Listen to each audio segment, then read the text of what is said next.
I remember when I first moved into that small, cozy house with Mark, my husband.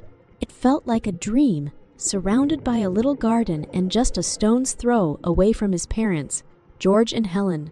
I thought it was perfect, having family so close, but I didn't know then what I know now. Our son, Tommy, was just a year old then, a bundle of joy and endless energy. Mark was different back then, or maybe I just saw what I wanted to see. His parents, well, they seemed like the sweet old couple next door. I learned pretty fast how wrong I was. It started with small things. George and Helen would always pop by, asking for favors, borrowing things they never returned. I didn't mind at first, happy to help, but their true colors showed when I needed them. One afternoon, I was knee-deep in laundry and house chores, and Tommy was being particularly fussy. I called Helen, hoping she could watch him for an hour. "Rachel, dear, I wish I could." Helen's voice had that fake sugary tone, but George and I are just so worn out. You know, with our age and all? I understood or tried to, but not long after, I saw them heading out, all spruced up for one of their shopping sprees. It stung, but what could I say? Mark wasn't any help either. One evening, I tried talking to him about it. "Mark, do you think your parents could help out a bit more with Tommy? They always say they're tired, but—" He cut me off, his voice sharp. "Rachel, they're old. They don't owe us babysitting. Besides, can't you manage?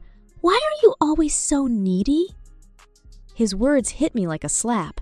Was I being unreasonable? I couldn't even tell anymore. Then there was my mom, the sweetest woman who ran her own bakery. She had this knack for baking the most delicious buns and pastries. George and Helen found out about her bakery, and suddenly they were there all the time, smiling and chatting, sweet as honey. "Rachel, darling, your mother is a gem," Helen would gush, as they left with bags of free-baked goods. I remember telling my mom, "You don't have to give them so much for free, Mom." But she just smiled. "It's fine, dear. It's not that much." I wanted to believe that, to believe in the goodness of people. But something in me was starting to see the cracks in this picture. Perfect family setup. I just didn't know how deep those cracks went, not yet. A couple of years have passed. The rhythm of my life had become a relentless march of duties and unmet expectations. Every day was a repetition of the last. Wake up before dawn, prepare breakfast, get Tommy ready, clean, cook, and try to snatch moments of rest in between. It was like being stuck in a whirlpool, spinning endlessly. I remember one morning, the sunlight barely peeking through the curtains, and Tommy's cries piercing the quiet. I rushed to his room, still groggy, only to find him wide awake and playful. "Mommy, play!" he exclaimed with a toothy grin. As much as I adored him, I was exhausted. "Just a little while, honey," I managed to say, mustering a smile. The day unfolded in its usual chaos. Between laundry piles and Tommy's games, I tried to keep up. The phone rang amidst this whirlwind, its shrill tones slicing through the noise. It was Helen, her voice laced with expectation. "Rachel, dear, could you come over and help me with some cleaning? My back is acting up again." I glanced at the mess in my own house, feeling a twinge of irritation. "Helen, I'm swamped here. Maybe another time?" There was a pause, heavy with disappointment. "Oh, I see. Well, never mind then," she said in a tone that suggested I had deeply wronged her. The guilt was immediate and overwhelming. Was I being selfish? But as I hung up, I looked around at my own home, my own life, all needing attention. That evening, Mark came home, his face set in a frown. "Mom's upset. She needed help, and you just blew her off." I felt my defenses rise. "Mark, I'm not just sitting around. I have our home and Tommy to take care of." He snorted. doesn't look like you're doing a great job. This place is a mess, and what's for dinner anyway?"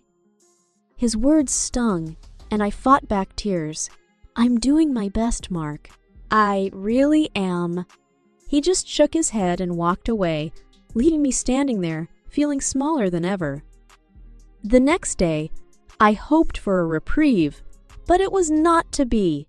George knocked on the door, his usual easygoing smile in place.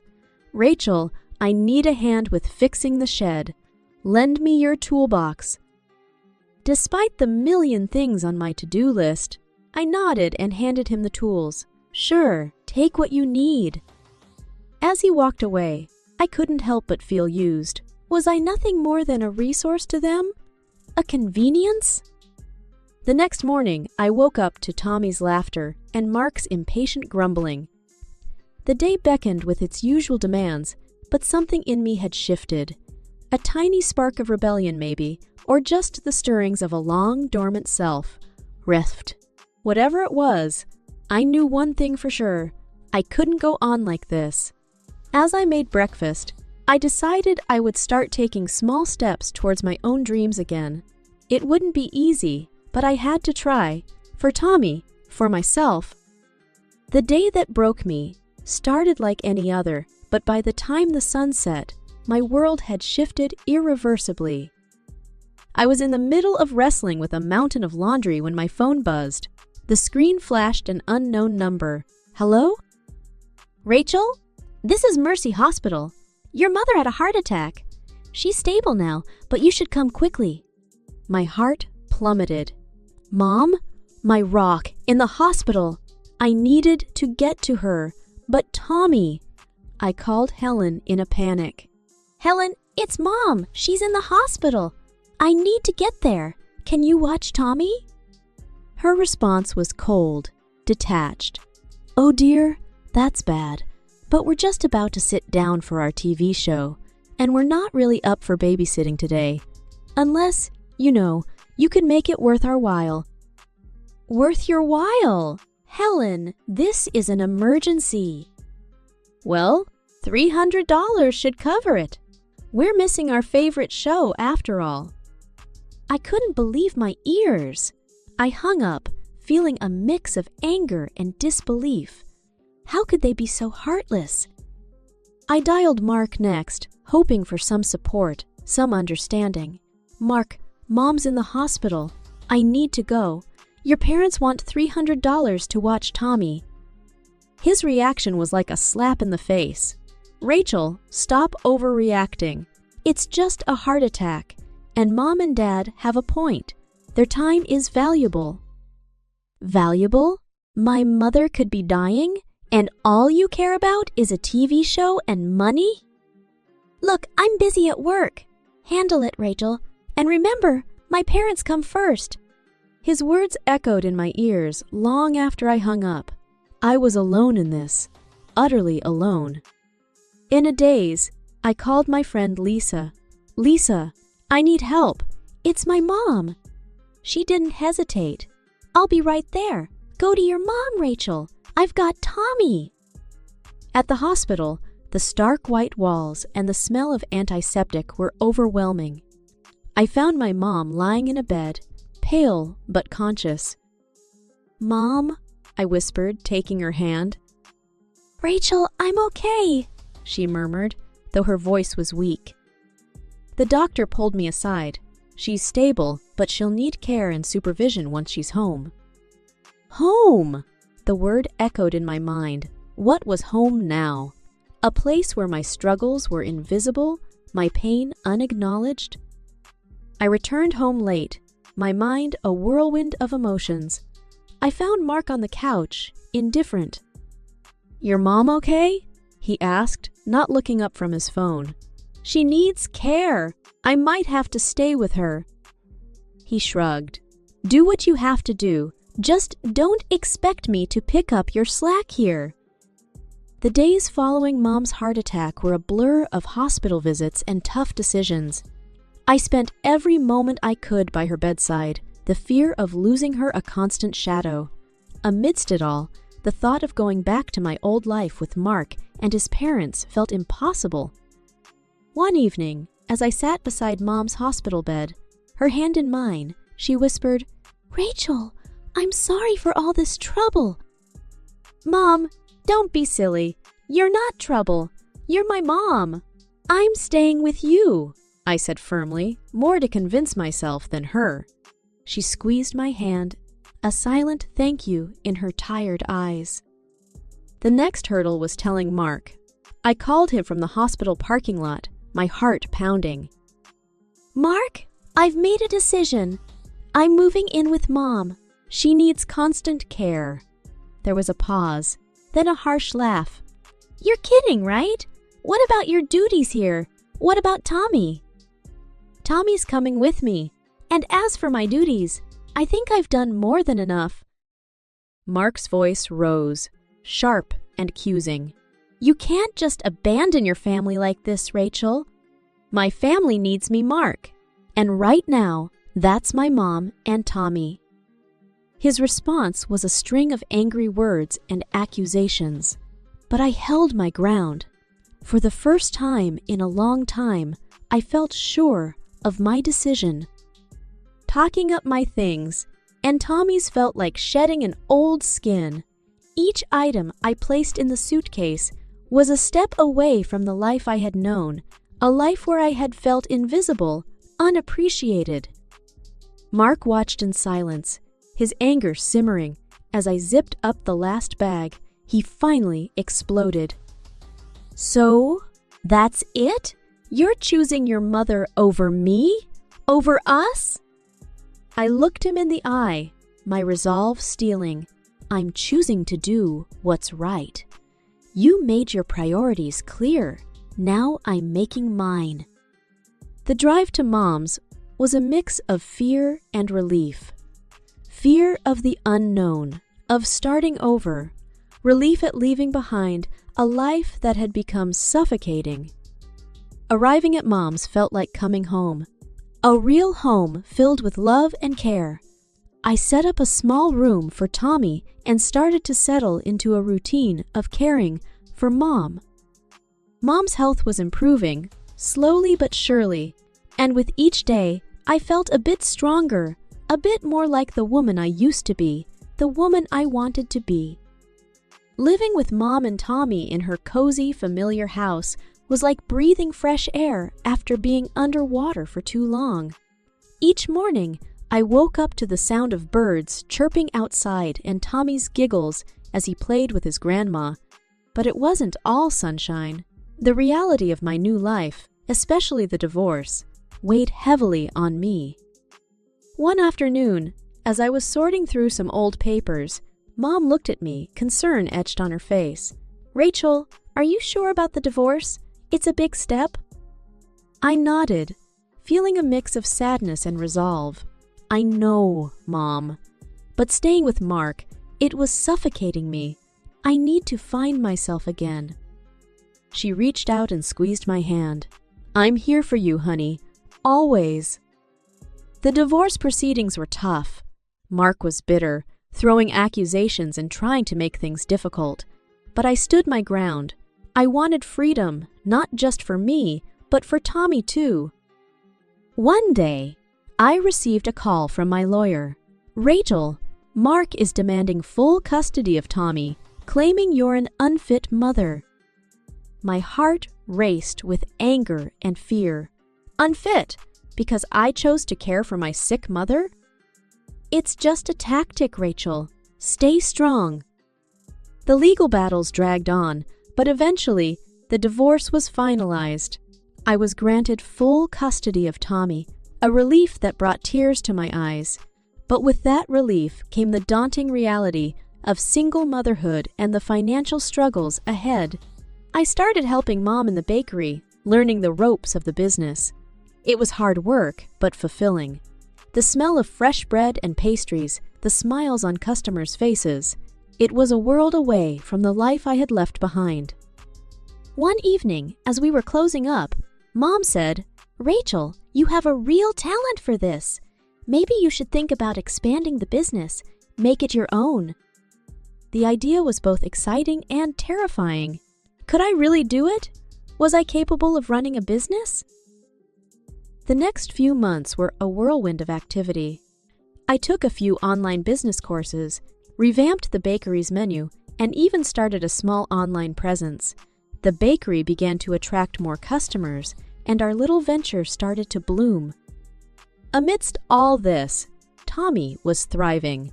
He loved the bakery, often helping out with small tasks and charming the customers with his bright smile. One quiet evening, as I tucked Tommy into bed, he looked up at me with his big, innocent eyes. "Mommy, I like it here. Grandma's house is fun." I kissed his forehead, feeling a surge of love and protectiveness. "I'm glad, baby. Mommy likes it here too." Lying in bed that night, I reflected on the journey I had embarked upon. It was a new beginning, and I was ready to see where it would take us. Life at Mom's with Tommy was settling into a comfortable rhythm. The bakery was doing well, and Mom's health was steadily improving. But just when I thought I had left the past behind, it came crashing back in the most unexpected way. One evening, while I was going through the bakery's accounts, my phone rang. The screen flashed Mark's name, a name I hadn't seen in months. My heart skipped a beat. "Hello?" "Rachel, you need to come over. It's urgent." Mark's voice was frantic, a tone I hadn't heard from him before. "What happened? Is it Tommy?" Panic gripped me. "No, it's my mother. She's fallen and broken her leg. Dad can't lift her, and I can't handle this alone." I paused, memories of their indifference flooding back. "Mark, why are you calling me? We're divorced. Your parents aren't my responsibility anymore." He was almost shouting now. "You're the only one nearby who can help. Just come over, please." The desperation in his voice was hard to ignore, but the wounds were still fresh. "Mark, I can't. I have my own life now. You need to figure this out." He cursed under the breath. "So that's it. You're just going to leave us in this mess." "Mark, remember when my mom was in the hospital? Where were you and your parents then?" The line went silent for a moment. Then he hung up. I sat there, phone in hand, a mix of emotions swirling inside me. Guilt, anger, relief. It was a harsh reminder of the life I had walked away from. The next day, Lisa came by the bakery. "Heard about Mark's mom. You okay?" I nodded, pouring us both a cup of coffee. "Yeah, I'm fine. It just brought back a lot of memories." Lisa sipped her coffee, her eyes full of understanding. "You did the right thing, Rachel. You can't keep bailing them out." I knew she was right, but it didn't stop the nagging feeling in the back of my mind. Had I become as cold and uncaring as they were? Weeks passed, and life went on.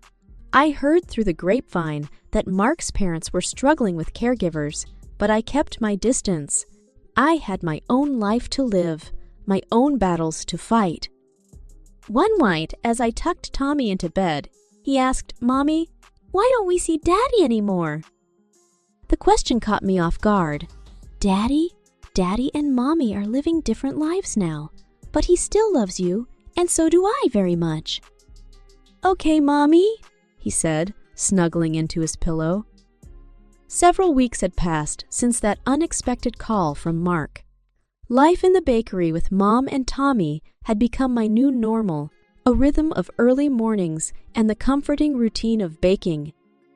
One morning, while arranging the pastries in the display, Mom mentioned casually, "I heard from Mrs. Green that Mark's been having a hard time with his parents.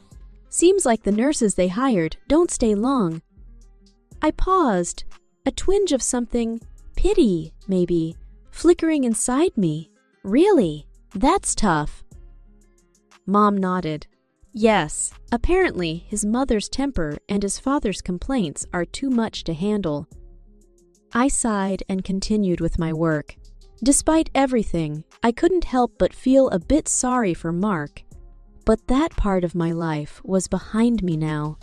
The bakery had become my sanctuary, a place where I could pour my energy and creativity. The customers loved the new recipes I introduced, and their smiles were my daily reward. As I mixed dough for a batch of bread, Tommy came bouncing in fresh from school. "Mommy, guess what? I got a star on my math test?" I swept him up in a hug, his laughter filling the room. "That's amazing, Tommy! I'm so proud of you!" Mom watched us, her eyes shining with happiness. "You two are my everything," she said, her voice thick with emotion. Later that evening, after closing up the bakery, I sat with Mom, sipping tea. "Mom, this bakery, it's been a blessing. I don't think I could have made it without this place. Without you." She reached over and squeezed my hand. "Rachel, you're stronger than you think. You've made a new life for yourself and Tommy. That's something to be proud of." As I lay in bed that night, I thought about my journey, the pain, the struggle, and the triumphs. I had come out on the other side, stronger and more self-assured. My life had taken a turn I never expected, but I had found happiness in places I never thought to look. I thought about Mark and his parents briefly, hoping they would find their way through their challenges. But my focus was here with my son and my mother, in the life I had rebuilt from the ground up. Life moves on, and so had I. I had found joy in the simple things, the smell of fresh bread, Tommy's laughter, Mom's stories. I had learned to cherish these moments, knowing they were the real essence of life. As I drifted off to sleep, I felt a sense of peace. I had risen from the ashes of my old life, and I was ready to embrace whatever the future held. It was a crisp morning at the bakery, the air filled with the scent of fresh bread and cinnamon. I was arranging the pastries when Mark's parents walked in, as if they were regular customers. The sight of them took me aback. "Rachel, dear, could we have a few of those delicious buns? On the house?" "Of course," Helen said with her usual presumptuous air. I took a deep breath, steadying myself. "I'm sorry, Helen George, but I can't give away pastries for free. You'll have to pay like everyone else." Their expressions soured. "Well, aren't you greedy now? No wonder our son divorced you," George sneered, and they left without another word, not even asking about Tommy.